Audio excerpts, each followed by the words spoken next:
Look, I think there are many critiques and observations you can give to the tactics that he has employed or not employed.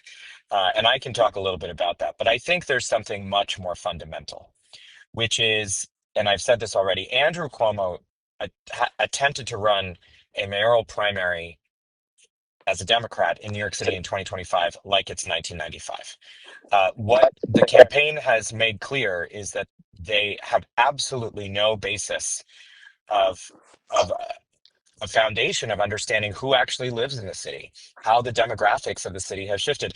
Andrew Cuomo has not lived in the city in 35 years. And 35 years ago, in 1990, we had a population that was 7.3 million. Today is 8.5 million. That 8.5 million, in a lot of ways, looks very different than the 7.3 in 1990, right? In 1990, the largest overall ethnic supergroup were white folks, followed by black folks. Today, that is very different. It's white folks followed by Latinos, then followed by black folks, with Asian Americans on the rise. Asian Americans will soon constitute close to 20% of New York City's population. Within Asian Americans, you have a massively diverse set of communities that speak hundreds of different languages, that have hundreds of different ethnicities, that have all sorts of challenging politics, even between them, right? I mean, just take South Asians as an example.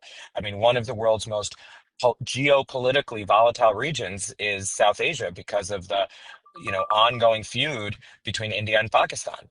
These sorts of challenges didn't necessarily spill out into the streets of New York City, but they absolutely play a massive role in terms of how each of these communities approaches the electorate, and different issues. And so, Andrew Cuomo has just made it very clear that he has no clue who lives in New York City and what those people's lives are like.